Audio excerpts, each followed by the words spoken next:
Brussels, Belgium. The EU is not willing to offer Theresa May any further concessions in order to secure a Brexit divorce deal, a senior EU source involved in the negotiations has told Business Insider. "We've done all we can on this side.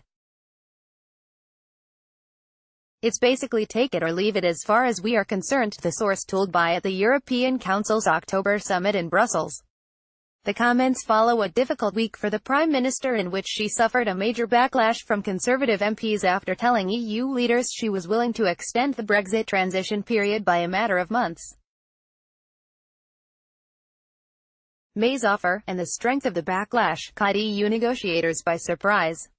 "It was really interesting," a senior EU source told BI. "The UK hasn't formally requested it and the idea has always been there floating around. We don't really know why the Prime Minister said what she did. But while the timing of May's remarks about the transition came as a surprise, the substance did not. It is a long-standing, widespread belief in Brussels that Britain's departure from the EU would take longer than the 21 months initially agreed between the two sides. Brexit is a process, not an event," a senior source in the European Parliament told BI. "Switzerland has been negotiating with the EU for years on one thing or another. Imagine what it's going to be for the UK. It'll be decades, a permanent negotiation. Switzerland has been negotiating with the EU for years on one thing or another. Imagine what it's going to be for the UK. It'll be decades, a permanent negotiation. And this is the easy bit. This is only the beginning." The current impasse in Brexit talks hinges on the so-called backstop proposals designed to prevent a hard border between Northern Ireland and the Republic after Brexit. Under May's version of the proposal, the whole of the UK would effectively stay in the customs union temporarily after the 21-month transition period has ended if no alternative arrangements have been secured.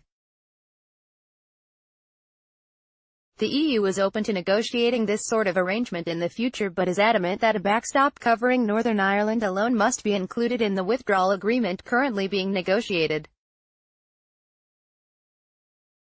The latter suggestion is toxic for May.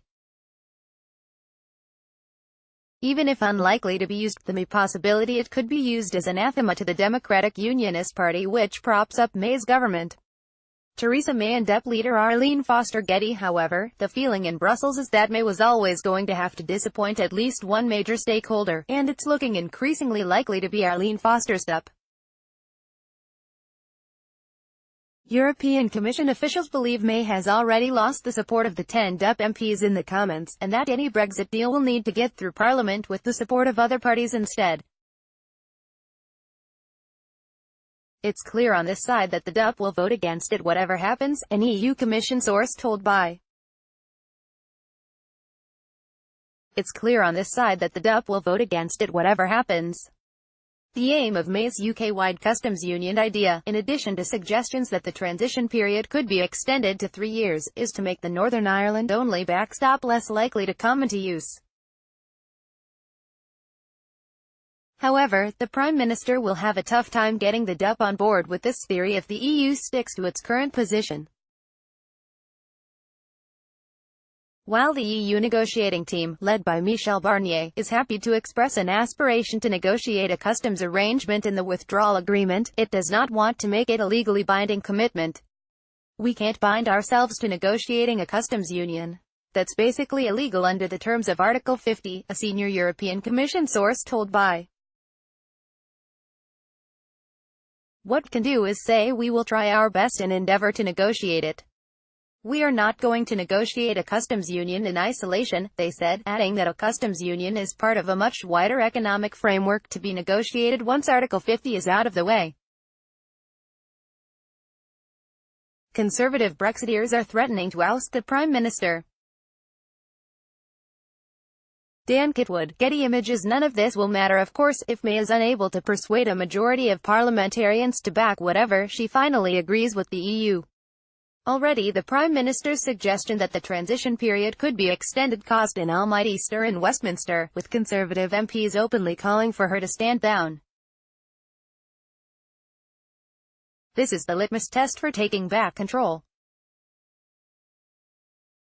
This is the killer moment. But an even bigger role looms for pro-Leave Tory MPs on the issue of whether the eventual backstop is time-limited. This is a big deal for Brexiteers. This isn't just one more little compromise from the Prime Minister to get a deal over the line, it is the litmus test for taking back control. This is the killer moment, a cabinet source told by Last Week. Pro-Brexit Conservative MPs fear that if May's preferred customs union backstop is signed off without a fixed end date, the UK could be trapped within the EU's customs arrangements indefinitely, unable to sign new free trade deals. Significantly, and to the dismay of Brexiteers, May has pretty much accepted there will be no time limit. That's what she has reportedly told Ireland. Tellingly, she refused to rule it out when questioned about it at her Brussels press conference on Thursday. For this reason, the next few weeks look incredibly dangerous for May. Cabinet resignations are a strong possibility, and the threat of Tory MPs sending enough letters to challenge her leadership is high. Meanwhile, the DUP is threatening to vote down the budget this month in an aggressive attempt to force the Prime Minister to think again. This is all deeply worrying for politicians on the other side of the English Channel who fear that May could prove simply too weak to get a deal through. Fears that May could be replaced by a more hardline Prime Minister, or that the entire negotiations could be derailed by a snap general election disturb EU negotiators, with just months to go until Britain leaves the EU.